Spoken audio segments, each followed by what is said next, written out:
사도행전 강의 56번째 시간으로 복음 전파를 위해 나타나는 표적들이라는 제목으로 말씀을 보겠습니다. 우리가 이 사도행전을 1장부터 계속 보아오고 있지만 이 사도행전을 어떤 한 개인의 그런 영웅적인 그런 일이나 혹은 어떤 특별한 기적의 사건으로 이해해서는 안 됩니다. 성경에서 사실 가장 중요한 주제는 이 하나님 나라의 확장입니다. 하나님 나라라는 건 눈에 보이지 않기 때문에 하나님은 바로 이런 특정한 어떤 사람이나 사건들을 통해 그 보이지 않는 하나님 나라가 원래는 어떤 방식으로 확장되고 또 어떤 방식으로 퍼져나가고 있는지를 우리에게 생생하게 보여주시고자 이 사도행전을 통해 우리에게 그림으로 가르쳐주고 계신 것이죠. 이 바울이라고 하는 이 사람 또한 이 목적을 위해 선택된 사람입니다. 하나님이 특별한 그런 열정을 가질 수밖에 없는 그런 사람을 불러내셔서 바로 이 하나님 나라를 확장하는 그 선봉에 서게 하신 뒤에 그를 통해 나타나는 많은 일들을 통해 우리가 하나님 나라라는 건 이런 것이구나, 또한 하나님 나라는 이렇게 확장되는구나 라고 보이지 않는 이 하나님 나라를 우리가 생생하게 믿고 받아들일 수 있도록 그 모든 일들을 벌이고 계신 것이죠. 바로 이렇게 하나님 나라가 임할 때 바로 이 본질은 주의 복음이 전파되며 마귀 세력이 무너지고 또한 구원받는 사람들이 나타나는 일입니다. 그런데 이 모든 하나님 나라의 확장에 하나님이 바로 어떤 일을 행하실지 예수님이 마가복음 16장에서 이렇게 말씀하셨습니다. 마가복음 16장 17절과 18절을 보시면 믿는 자들에게는 이런 표적이 따르리니 곧 그들이 내 이름으로 귀신을 쫓아내며 새 방언을 말하며 뱀을 집어 올리며 무슨 독을 마실지라도 해를 받지 아니하며 병든 사람에게 손을 얹은즉 나으리라 하시더라. 이 마가복음 16장에 나오는 이 부분은 다른 부분에서 예수님이 말씀하시지 않은 아주 특이한 몇 가지 내용들이 나옵니다. 그래서 성경학자들 가운데 이 내용은 원래 성경에 없었던 것이고 후대에 덧붙여진 것이라고 해서 이 부분을 아예 성경에서 빼버리자고 주장하는 사람들도 굉장히 많습니다. 학문을 많이 하고 공부를 많이 한 사람일수록 이 마가복음 16장 9절부터 20절이 없는 그 버전을 훨씬 더 선호하죠. 왜 그런가요? 바로 여기 나와 있는 이해 안 되는 내용 때문입니다. 귀신을 쫓아내거나 병을 이렇게 치료하는 건 예수님도 행하셨고요. 또 성경이 자주 나오지만 아주 특이한 내용이 여기 나옵니다. 뱀을 집어 올리며 무슨 독을 마실지라도 해를 받지 아니하며. 여러분, 다른 성경에는 없는데 여기만 이런 이상한 얘기가 나오고 믿으면 이렇게 할 수 있다라고 하니까 일반적인 사람의 입장에서는 이 부분이 성경에 없는 게 훨씬 낫겠다라고 생각을 한 것이죠. 그러나 이 부분은 성경에 반드시 있어야 할 내용입니다. 사실 그런데 이런 일들이 언제 나타나나요? 바로 마가복음 16장 15절과 16절을 보시면 또 가라사대 너희는 온 천하에 다니며 만민에게 복음을 전파하라. 믿고 세례를 받는 사람은 구원을 얻는 것이요 믿지 않는 사람은 정죄를 받으리라. 이 만민에게 복음을 전파할 때 이런 놀라운 일들이 일어난다라고 이야기를 하죠. 그런데 이 본문에 이렇게 예수님이 하나님 나라가 확장되는 이 복음이 전파될 때 나타나는 이 표적으로 이 일들을 기록하셨는데 바로 오늘 이 바울 사도가 이 예수님의 말씀이 사실이라는 것을 오늘 본문을 통해 증거하고 있는 것입니다. 여러분, 왜 이 일들을 기적이라고 표현하지 않고 표적이라고 이야기를 할까요? 여러분, 기적과 표적은 다른 것입니다. 기적은 평소에 잘 일어나지 않는 신비한 일이 일어나는 것이 기적이지만 표적은 사인이에요. 사인. 여러분, 사인이라는 게 뭐죠? 어디에 실체가 있다는 걸 가르쳐주는 표지판을 사인이라고 합니다. 지금 여기서 어떤 사건이 벌어졌어요. 예를 들면 귀신이 쫓겨나가고 뱀을 집어오르고 독을 마셨는데도 멀쩡해요. 근데 이게 어떤 놀라운 일이 일어나서 신비하다라는 걸 우리에게 가르치는 것이 아니라 그 안에 눈에 보이지 않는 하나님 나라가 이런 방식으로 나타나고 있다라는 바로 표지라고 하는 것입니다. 그런데 바로 그 일이 오늘도 이 바울 사도를 통해 현저하게 나타남으로 우리에게 이 하나님 나라를 가르치고자 한 것이죠. 그렇다면 만민에게 복음이 전파되기 위해 어떤 표적이 나타나나요? 첫 번째로 사탄의 해를 받지 않습니다. 1절 말씀입니다. 우리가 구조된 후 안즉 그 섬은 멜리데라 하더라. 지금 오랫동안 바다를 떠돌다가 겨우 살아났는데 알고 보니까 그 섬이 멜리데였습니다. 이 멜리데는 지금 이름이 약간 바뀌어서 바로 몰타 공화국이라는 이름으로 불리는 나라가 되었습니다. 크기는 강화도보다 약간 작은 그런 작은 섬입니다. 거기에 지금도 사람들이 살고 있고요. 그리고 아주 휴양지로 유명한 섬이더라고요. 이탈리아 남부에서 약 90km 정도 떨어진 남쪽에 있는 섬에 지금 바울 일행이 도착을 한 것입니다. 그런데 다행히 그 섬 사람들이 바로 이 일행들을 아주 영접하고 도와줬습니다. 2절 말씀입니다.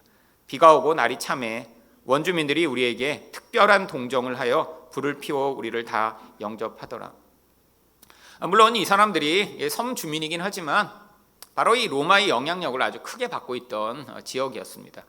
그러니까 이 로마의 배가 이쪽에 와서 난파하니까 이들에게 동정을 베풀어 도와준 것이죠. 특별히 비도 오고 날도 추우니까 불을 피워 이들이 몸을 덮일 수 있도록 해 주었습니다.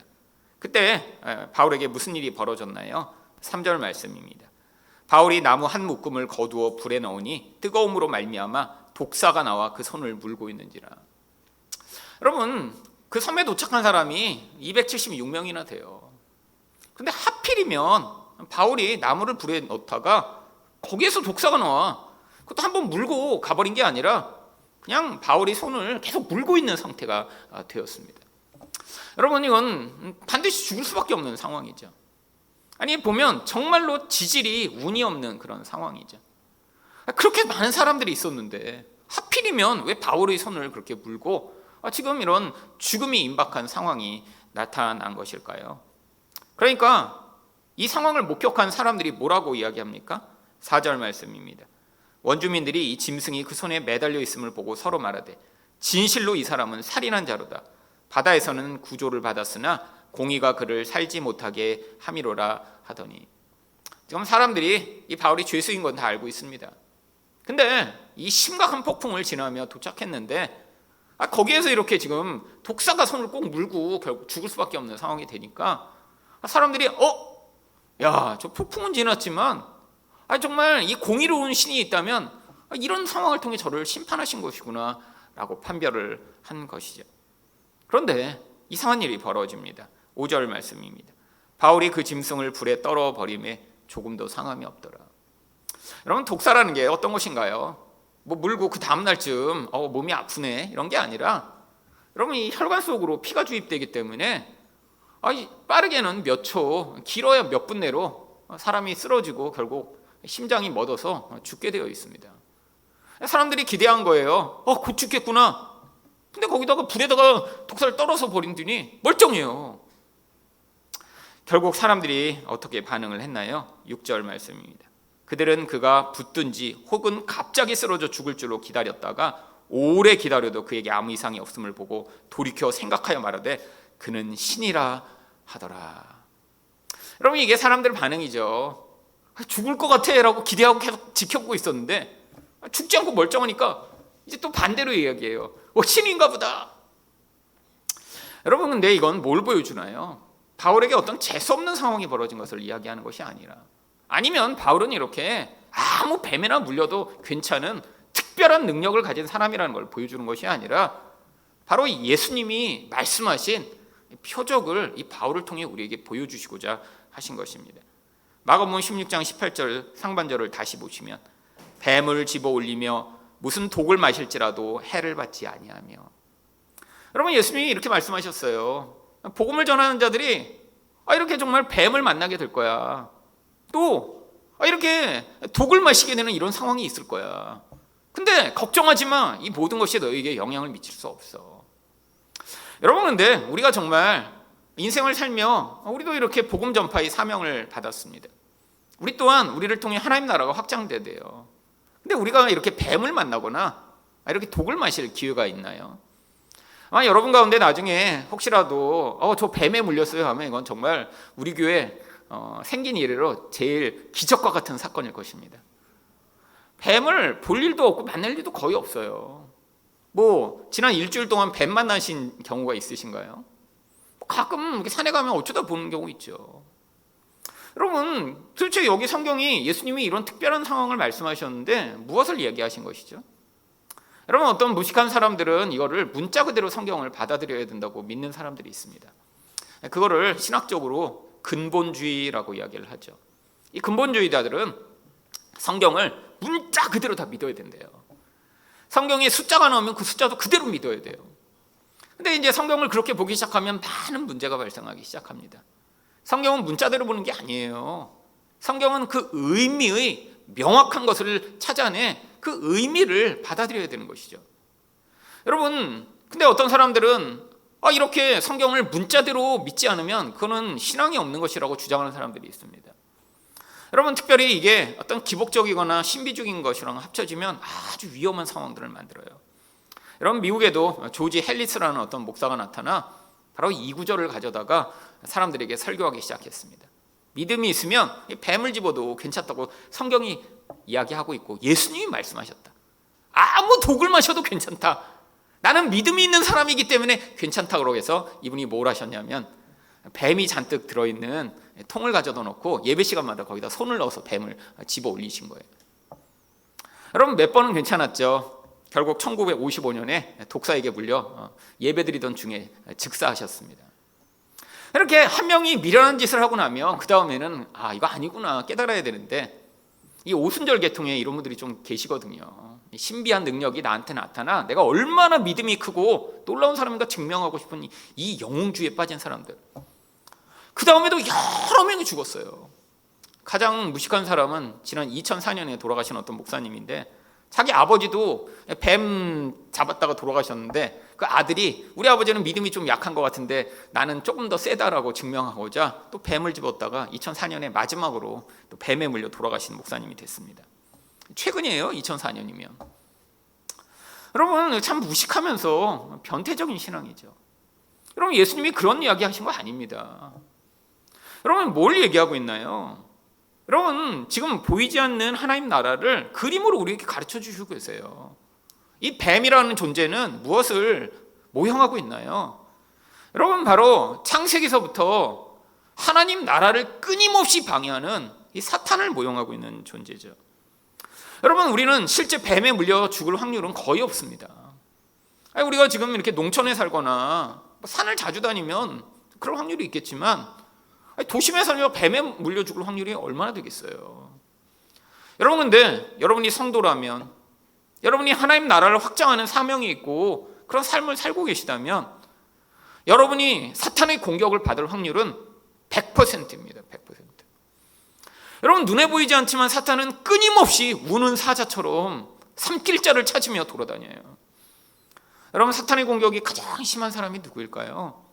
마치 바울처럼 하나님 나라를 가장 전파하는 사람이에요. 여러분, 이 사도 바울이 뱀에게는 여기서 한번 물렸습니다. 하지만 이전에 이 사탄의 공격으로 말미암아 얼마나 많은 고통스러운 과정을 지났는지 우리는 이 사도행전을 통해 아주 생생하게 보았습니다. 여러분, 돌로 수없이 맞았고요. 죽을 때까지 맞았고요. 여러분, 폭풍으로 정말 밤과 낯을 분반할 수 없는 그런 고통스러운 폭풍을 지났고요. 강도를 만났고요. 매를 맞았고요. 채찍에 맞았고요. 이게 다 배후에 사탄이 공격한 거죠. 하나님 나라를 확장하지 못하도록요. 여러분, 여기서 이렇게 뱀에 물린 건 그 가장 생생한 그런 한 가지 예일 뿐입니다. 여러분, 이런 뱀에 물린 것보다 사실은 훨씬 더 고통스럽고 생명의 위협을 받는 일들을 훨씬 더 많이 지나갔죠. 여러분, 결국 성경이 뭘 얘기하고 있는 거예요? 이렇게 하나님 나라를 확장하는 사람, 성도의 인생 가운데는 반드시 마귀의 공격이 존재하는 것을 우리에게 그림으로 가르쳐 주시고 계신 거예요. 근데 바울이 특별한 어떤 이런 항체가 있어서 이 뱀에 물려서 살아가는 게 아닙니다. 바로 예수를 믿는 성도는 이렇게 사탄이 공격하고 죽이려고 하고 끊임없이 무너뜨리려고 하고 깨물고 독을 주입해도 예수 그리스도 안에서 안전함을 우리에게 가르치시고자 하는 거예요. 여러분, 물론 사탄이 우리 인생에 이렇게 공격하는 거 우리가 깨닫게 되는 경우 참 어렵습니다.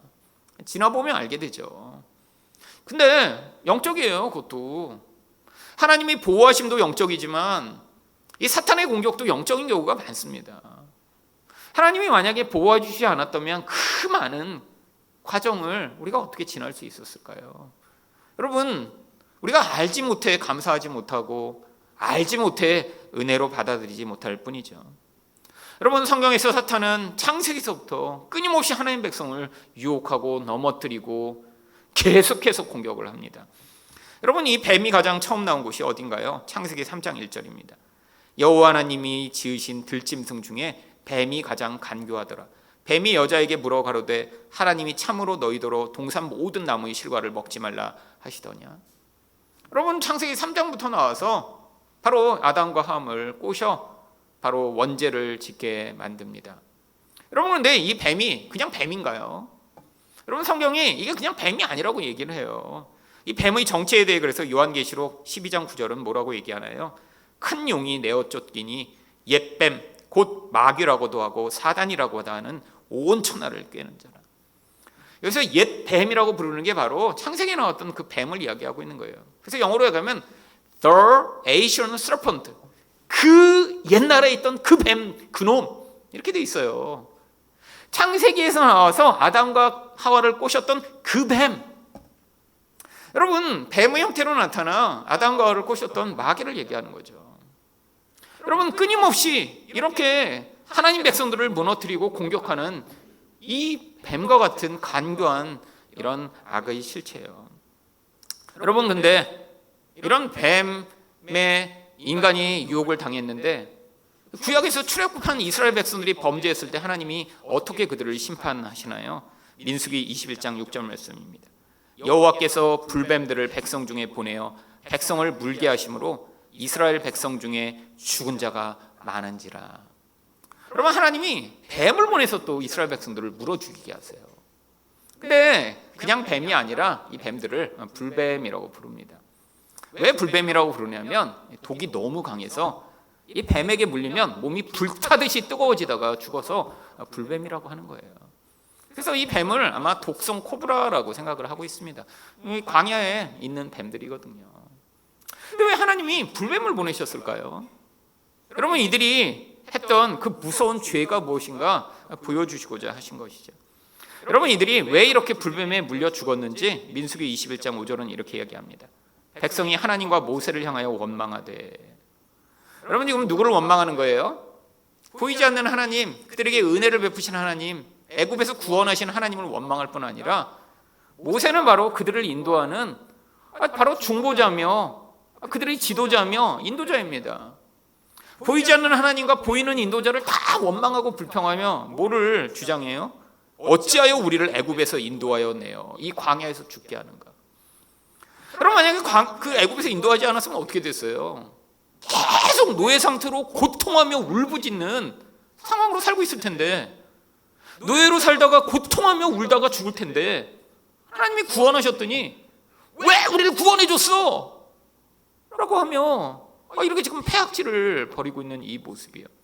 심지어는 뭐라고 하나요? 이곳에는 먹을 것도 없고 물도 없도다.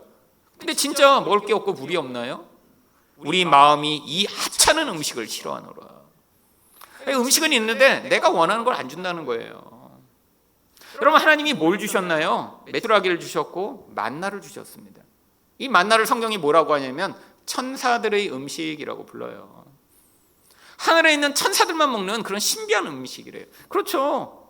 아니, 어떤 음식이 하나만 먹는데 모든 영양소가 충만해서 사람들이 건강하게 죽지 않고 살 수 있게 만드는 그런 음식이 뭐가 있나요? 하나님이 특별한 음식을 먹여주셨는데 그걸 뭐라고 불러요? 이 하찮은 음식을 우리는 싫어하노라. 여러분, 이 인간의 무서운 죄악이 드러납니다. 하나님을 거부하고 싫어할 뿐 아니라 사실을 왜곡하여 원망하고 불평할 뿐, 하나님의 은혜와 선물을 하찮은 것으로 취급하는 이 배은망덕한 죄악이요. 여러분, 근데 이것이 어디서 왔나요?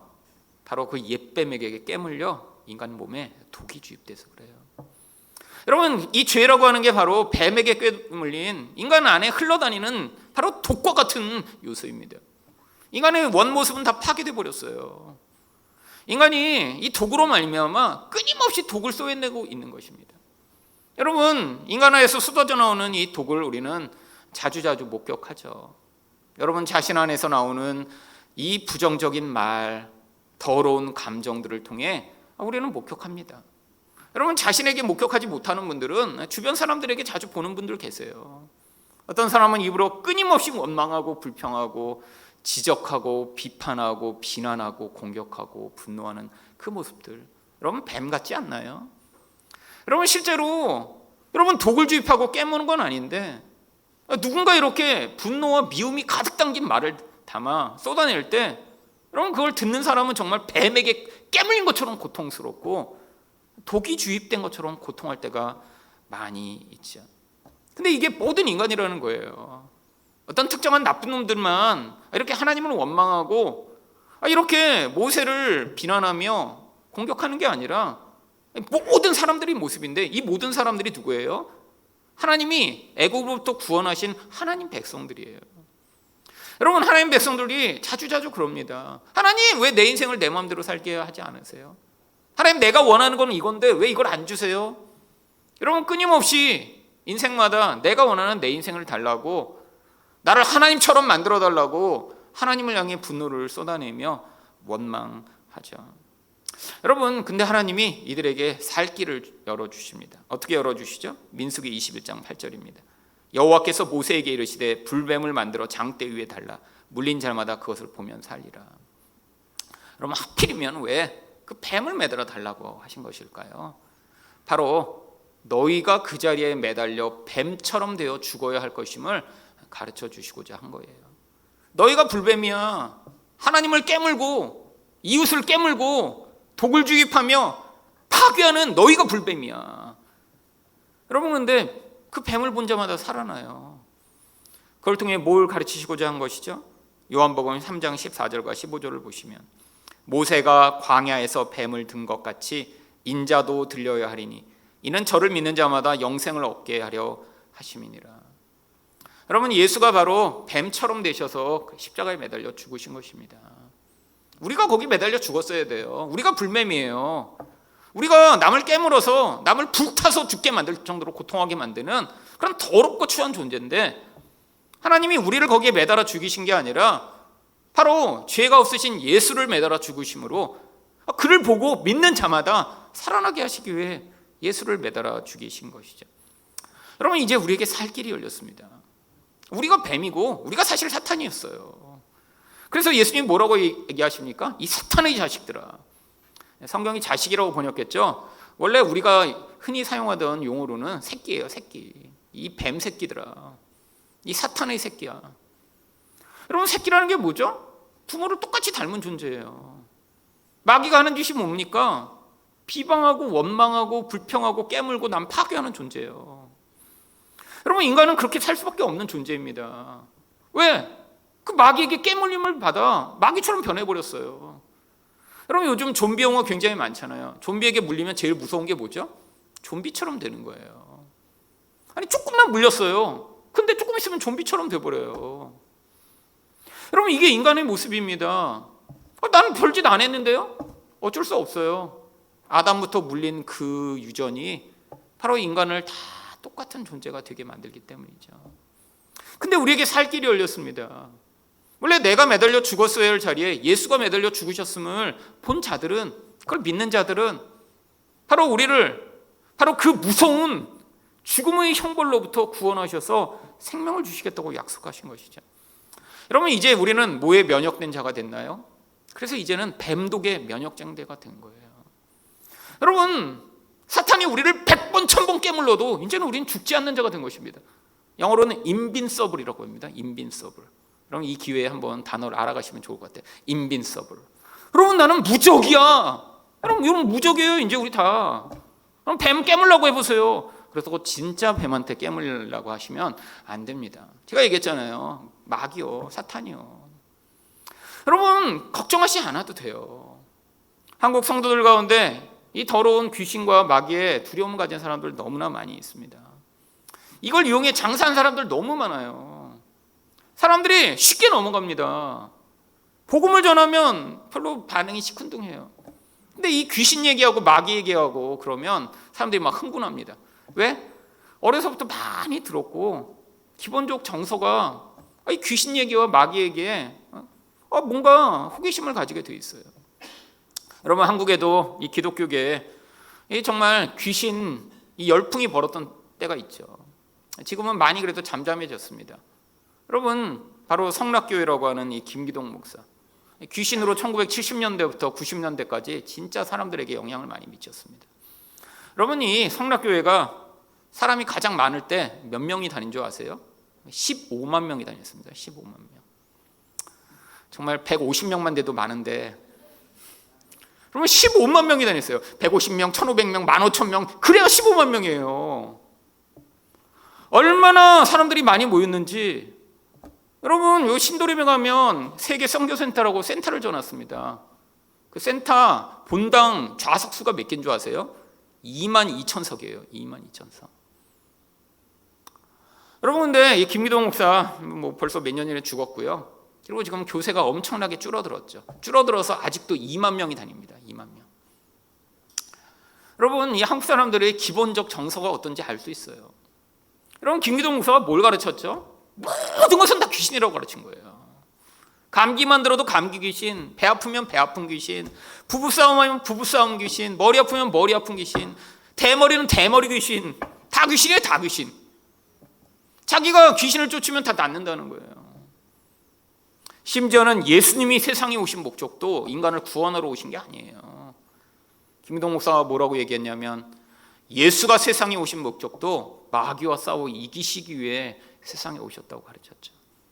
근데 거기에 사람들이 열광하기 시작했어요. 왜냐하면 사람들의 기본 정서 안에 내가 이렇게 가난하고 못 살고 아프고 힘든 이유는 내 조상 귀신과 보이지 않는 귀신이 나에게 영향을 미쳐서 그런데, 이 교회 가서 귀신을 쫓아낼 수만 있다면 나는 이제 부자 되고 건강해지고 잘 살 수 있을 거야 라고 믿고 벌떼처럼 모여든 것이죠. 여러분, 이게 한국교회의 수준이었습니다. 여러분, 성경에 나오는 이 이야기를 오해해서 뱀을 집어 올리며 난 뱀에 물려도 괜찮다고 한 그런 무식한 인간이나, 아니면 감기 귀신, 배 아픈 귀신 쫓아내서 부자 되고 건강해진다고 사람들을 속여 수십만 명을 모아 정말 떵떵거리고 살았던 목사나 사실은 똑같은 거예요. 근데 더 문제는 뭐죠? 여러분, 뱀을 집어 올리는 그 교회는 그렇게 몇만 명씩 모이지 않았습니다. 사람들이 보니까 이상하게 보여요. 근데 아니, 그렇게 모든 귀신을 쫓아내 부자 되게 해줄 수 있다는 교회에는 아직도 2만 명이 모여 다니고 있다니, 정말 한탄할 만한 노릇이죠. 여러분, 예수를 믿는 여러분이 이제 다시는 이런 더러운 마귀나 귀신을 염려할 필요가 없습니다. 여러분, 성경이 뭘 약속하고 있나요? 이 마귀가 이렇게 무섭게 우리를 깨물 거니까 걱정해라, 두려워해라, 잘 피해라 라고 이야기하나요? 아니에요. 로마서 8장 38절과 39절을 보시면, 내가 확신하노니 사망이나 생명이나 천사들이나 권세자들이나 현재일이나 장래일이나 능력이나 높음이나 깊음이나 다른 아무 피조물이라도 우리를 우리 주 그리스도 예수 안에 있는 하나님의 사랑에서 끊을 수 없으리라. 여러분, 바울이 특별히 여기 천사, 권세자들 이 넣은 것은 이 안에 이 모든 마귀의 권세를 포함하고 있기 때문입니다. 어떤 것도 그리스도 안에 있는 하나님의 사랑에서 우리를 끊을 수 없다는 거예요. 여러분, 만약에 마귀가 우리를 공격해 이 하나님 사랑에서 우리를 끊어버리게 만든다면 마귀가 하나님보다 더 높은 거죠. 더 센 거죠. 여러분, 요한계시록을 가지고 어떤 사람들은 지금도 그렇게 주장합니다. 666을 이마나 팔에 새기면 그러면 지옥 간다는 거예요. 여러분, 그건 종교가 다른 것입니다. 그러면 666 교를 창시하고 그걸 하나님으로 믿어야죠. 666을 666이 하나님보다 더 센 거잖아요. 그러면 하나님이 어떤 것도 하나님의 사랑에서 끊을 수 없다고 우리에게 약속을 주셨는데, 근데 그 하나님이 666을 받았다고 우리를 구원하시지 못한다면 그러면 그 666이 하나님보다 더 센 거죠. 여러분, 이런 무식한 마음을 가지고 예수를 믿겠다는 사람들이 한국교회에 너무 열정을 가지고 있습니다. 이게 문제예요. 물론 여러분들은 그렇게 믿지 않으시기 때문에 여기 다니시는데, 여기 다니시니까 열정이 없어요. 이 666 믿는 분들은 지금도 여러분 시내 가보세요. 666 하면서 정말 3m짜리 플랜카드 들고 거기 돌아다닙니다. 외국인들 많이 온다고 요새는 막 중국어 영어로까지 해요. 여러분 그런 열정이 없으시잖아요 지금. 막 여러분 예수 믿으라고 막 중국어 배우고 영어 배웠고 막 지금 전도하시는 분 없잖아요 여기. 근데 그분들은 중국어 영어까지 하면서 막 사람들한테 666 받지 말라고 막 그러고 다녀요. 여러분 참 너무나 안타까운 현실입니다. 여러분 물론 인생 가운데 이렇게 마귀의 공격 우리 알지 못하고 지나갈 때 얼마나 많은가요? 여러분은 정말 눈에 보이지 않는 병균도 얼마나 많겠어요. 사실 가끔씩 이렇게 유튜브 같은 데 뜨면 어떤 사람은 꼭 이렇게 남들 안 보이는 거 이렇게 해갖고 현미경에서 이렇게 크게 확대해서 보여주시는 분 있더라고요. 안 보고 싶어요. 남들 맨날 먹는 것도 거기서 이렇게 해갖고 하면 그 다음 그렇게 먹고 싶지 않아요. 견과류, 지난주엔 견과류가 나오더라고요. 겉으로 보면 아무것도 없어요. 근데 견과를 뿌긴 다음에 넣었더니 거기에 막 집채만한 게 막 기어다니고 막 한번 보고 나면 견과류 먹을 때마다 기어다니는 게 생각이 나요.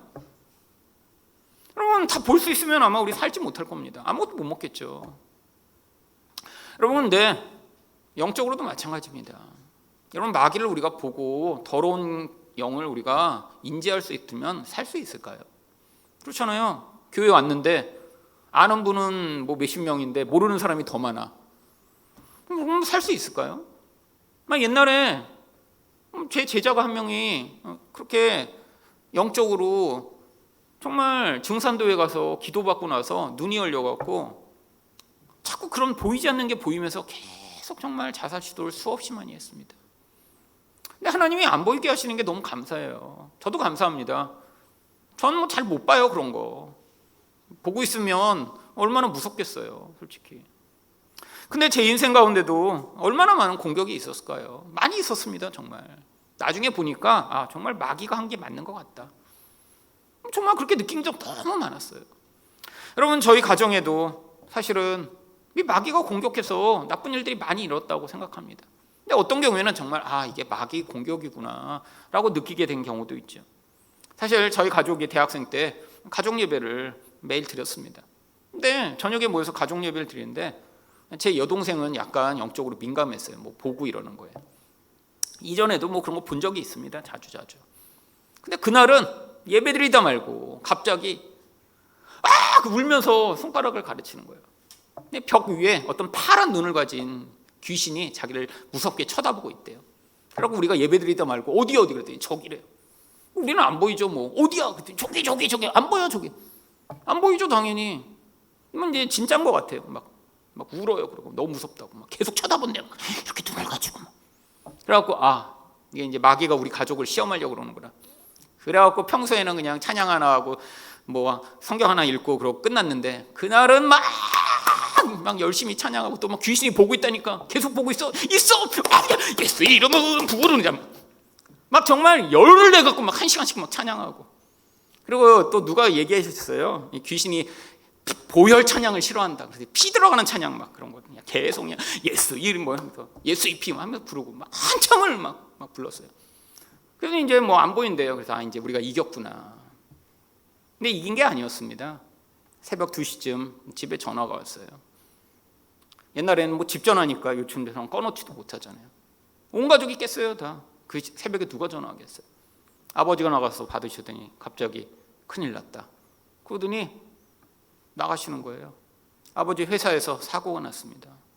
일하던 직원이 기계를 조작해서 물건을 꺼내야 되는데 안전망이 있는데 그 안전망을 손으로 옮기는 게 귀찮다고 안전망을 잘라내버린 거예요. 그래서 안전망을 자동으로 움직이게 해버린 거예요. 손으로 열면 기계가 멈추고 그 다음 그걸 빼내야 되는데 그걸 자동으로 해놓게 착착착착 해놓고 손으로 하기 귀찮다고 거기서 손을 넣었다가 뺐다 자기가 하는데 새벽 2시에 좋은 거예요. 그래서 손을 넣어서 팔뚝까지 다 잘려버렸습니다. 그게 시작이 돼서 그래서 저희 아버지 회사가 망한 거예요. 그때 이제 그 뭐 1년의 과정이 이제 진행이 되면서 한 가지 확실한 건 있었습니다. 마귀가 이 모든 일을 시작했구나. 마귀가 시작했구나. 근데 제 안에 드는 의문이 뭐냐면 근데 왜 하나님이 막아주시지 않았을까? 그렇잖아요. 알려주셨잖아요. 그러면 그렇게 나쁜 귀신이 막 파란 눈을 하고 보고 있으면 그래서 우리가 막 찬양도 열심히 불렀잖아요. 그러면 마귀가 떠나가고 시험에 들지 말았어야 되는데 그럼 도대체 뭐를 해요? 2시가 될 때까지 아무도 자지 말고 막 그 마귀를 뭐 지켜서 뭐 싸워야 되나요?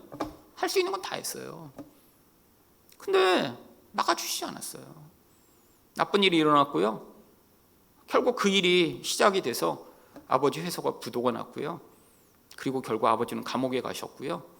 우리 집은 풍비박산이 났죠.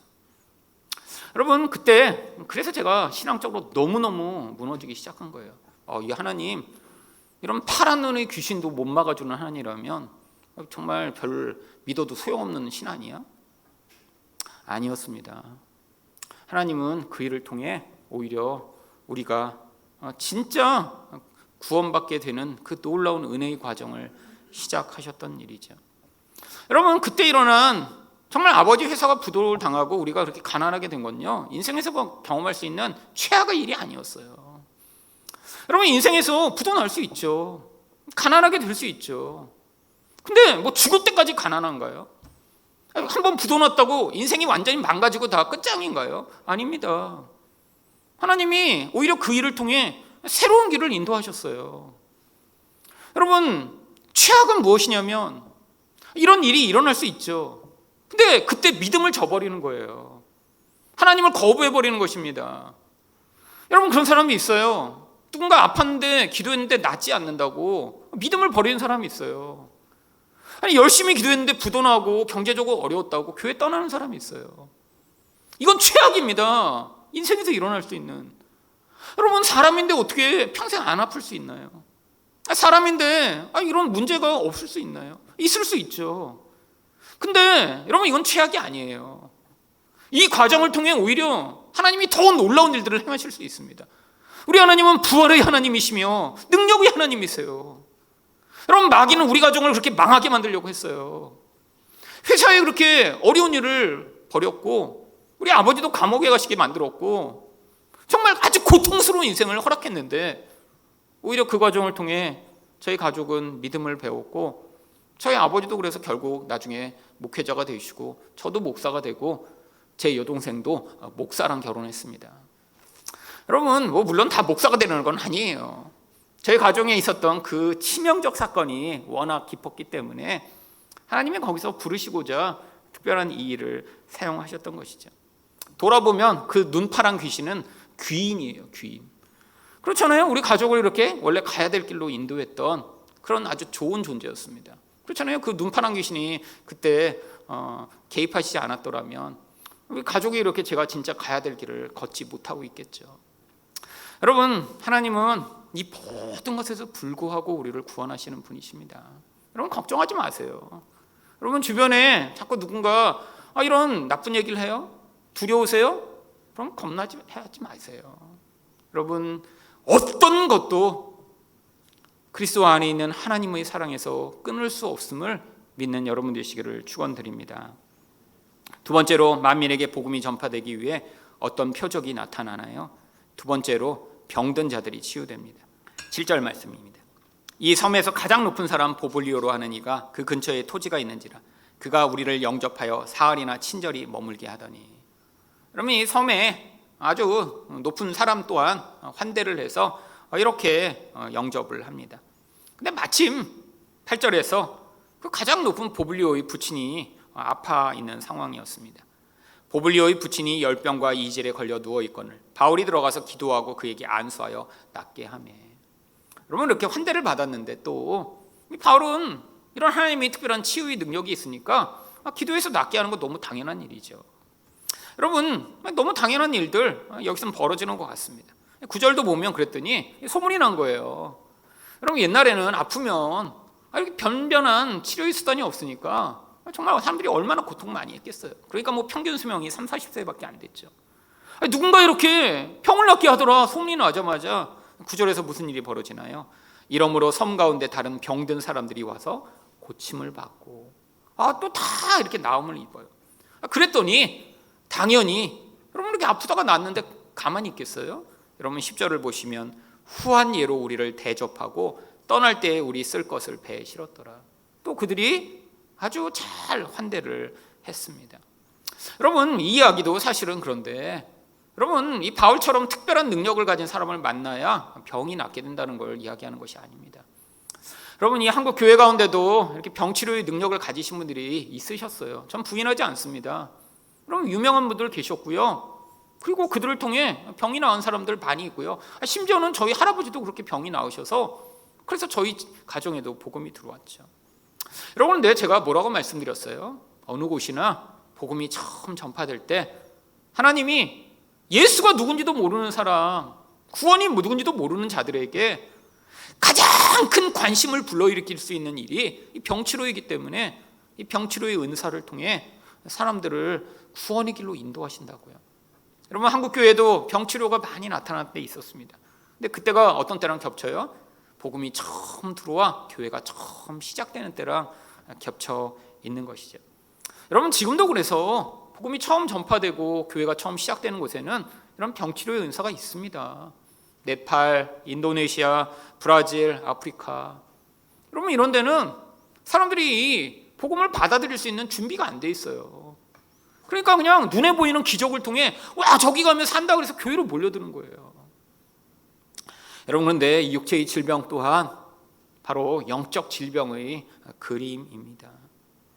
여러분, 인간 몸 안에 병이 생기면 어떤 증상들이 나타나게 되어 있죠.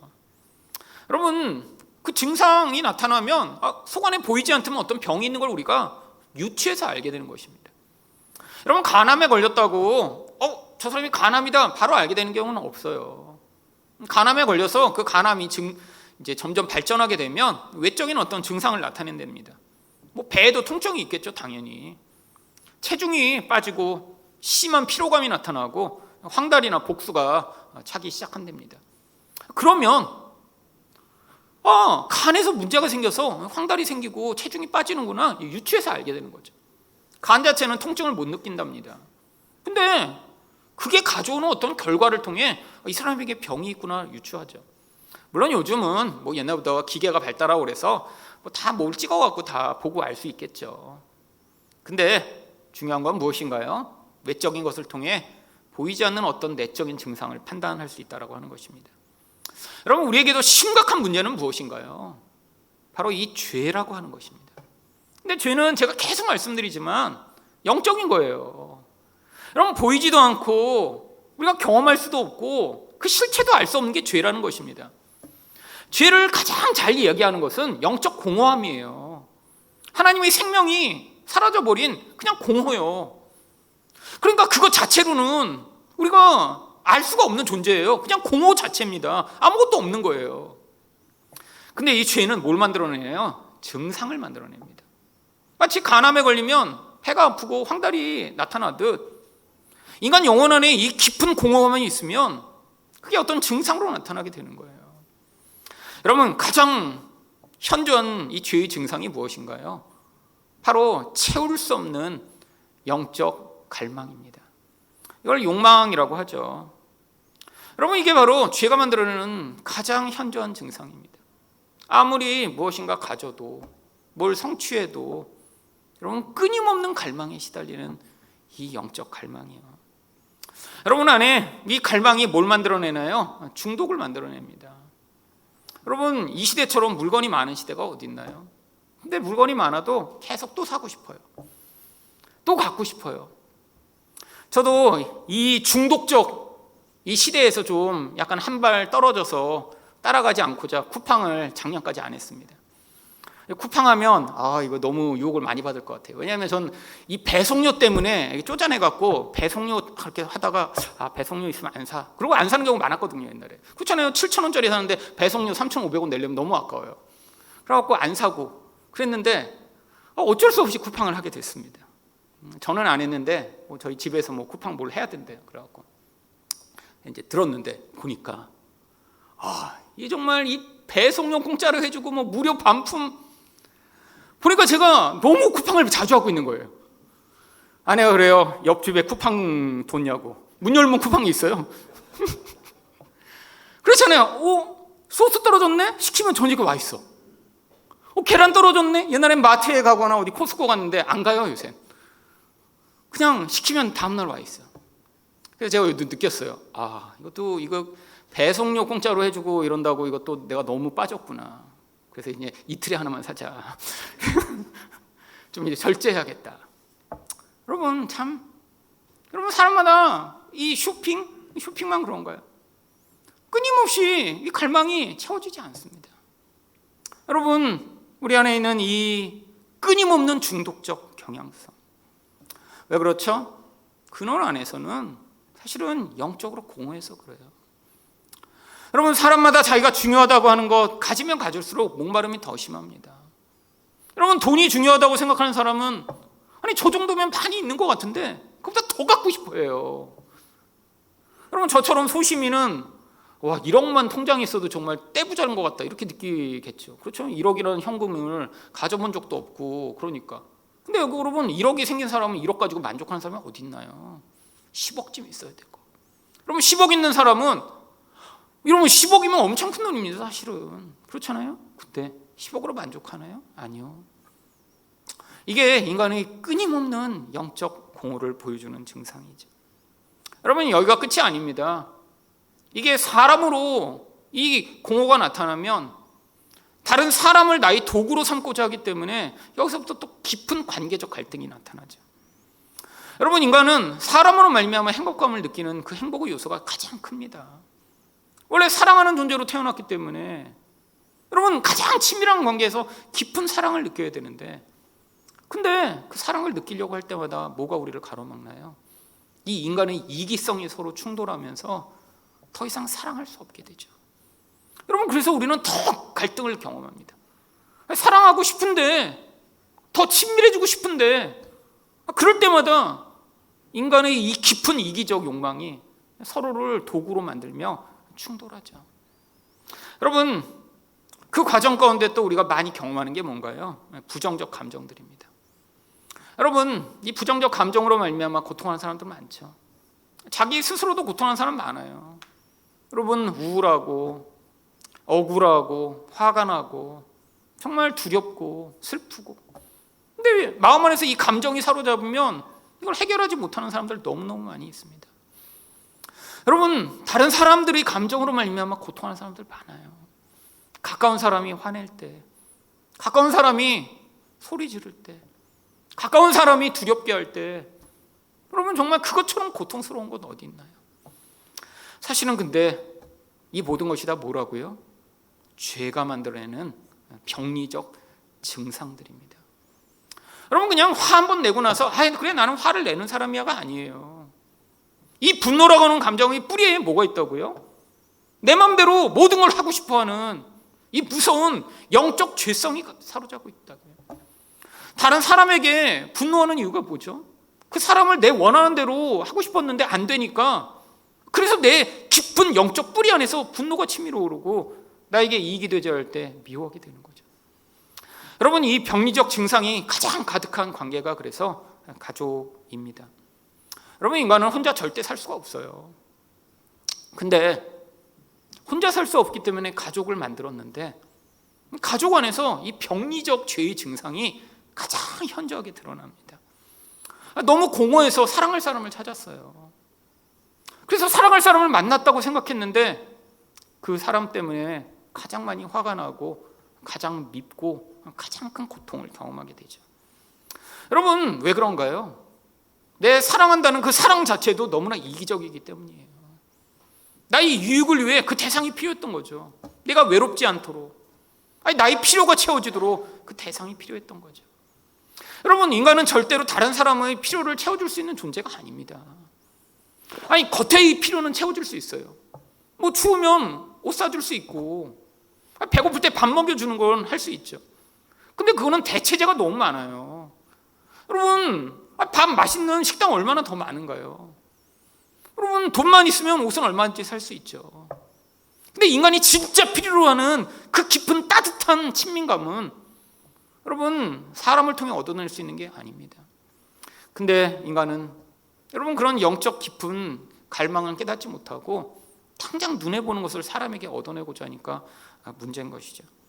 여러분 남자는 여자를 그래서 자기의 가정부나 섹스 파트너로 찾으니까 문제인 거예요. 여자는 남자를 자기 돈주머니로 바라보며 내 필요를 채워줄 대상으로만 바라보죠. 여러분, 자녀는 부모를 어떻게 보나요? 내 미래의 보장이며 나의 현금 주머니로 바라보고요. 또 부모는 자식을 자기의 성취의 그런 증거와 결과물로 보여주기를 원하죠. 여러분, 가족이라는 거 하나님이 이 땅에서 아주 긍정적인 역할을 하도록 또 만드셨어요. 인간은 혼자 절대 살 수 없으니까요.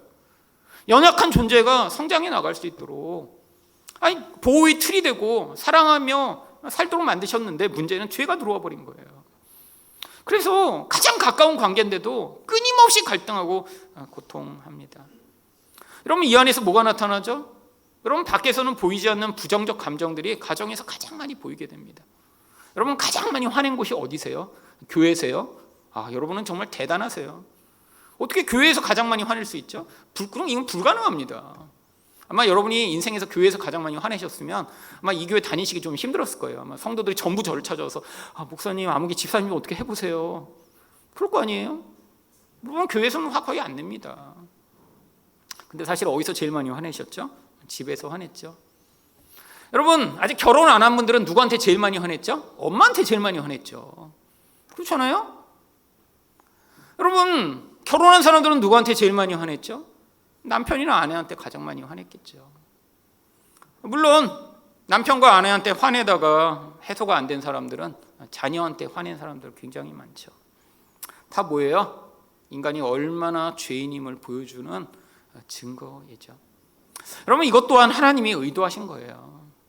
여러분, 가정이라는 것 하나님이 인간은 절대 혼자 살 수 없기 때문에 만드셨지만 이 가정 안에서 이 인간의 무서운 죄성이 드러나 내가 누구인가를 현저하게 목격하도록 하나님이 가정을 만드신 거예요. 근데 여러분이 예수 그리스도를 만나고 믿음을 가지고 복음을 들으신 분이시라면 여러분, 여기에 머물러 계시면 안 됩니다. 여러분, 내가 집에서 화내고 집에서 우울하고 내 가족을 내 도구로 삼고 있는데도 이게 잘못된 것이라고 깨닫지 못하고 있다면 여러분, 지금 복음을 제대로 듣고 믿음으로 살고 있는 게 아니에요. 여러분, 하나님은 여호와께서 머물러 있는 것이 아니라 성장하기를 원하십니다. 여러분, 가족, 온전한 가족 아무 가족도 없습니다. 저희 가족, 여러분 가족 다 가족에는 비밀이 있고요. 다 이런 어두움들이 다 있어요. 근데 거기에 계속 머물러 있으면 안 된다니까요. 여러분, 우리가 죄에서 자유롭지 못하면 이 인간의 무서운 욕망으로 말미암아 끊임없이 세상이 들려주는 이 소리로 우리는 몸부림치게 되어 있습니다. 여러분, 세상 사람들이 그렇게 자기 자녀 의사 만들 때까지려고 7살부터 막 학원을 몇 개씩 보내고 대치동에 가서 정말 나중에 좋은 학교 보내겠다고 정말 서너 살밖에 안 된 아이들 영어 학원 보내는 거 보면 정말 가서 제가 피켓 들고 시위라도 하고 싶어요. 미친 짓 좀 하지 말라고. 여러분, 이런 세상 속에 우리가 살아갑니다. 여러분은 정말 하지만 여러분 가운데 자녀가 이제 다 크고 또 자녀가 없는 분 계시잖아요. 그렇지만 우리는 정말 이 죄에서 자유로운 존재로 살아가고 있나요? 여러분, 이 복음의 본질이 무엇입니까? 사람으로 말미암아 우리는 절대로 만족할 수 없다는 것입니다. 여러분, 예수 그리스도의 사랑 안에 우리가 만족을 얻지 못하면 아무리 좋은 사람을 만나 결혼하건 아무리 착하고 공부 잘하는 자녀를 만나도 여러분은 절대로 만족할 수 없어요. 여러분, 예수로 말미암는 그 놀라운 은혜로 이 죄의 무서운 병리적 현상에서 자유를 얻어 여러분의 인생이 바로 하나님 나라를 확장하는 그 놀라운 하나님의 도구가 되시기를 예수 그리스도 이름으로 축원드립니다.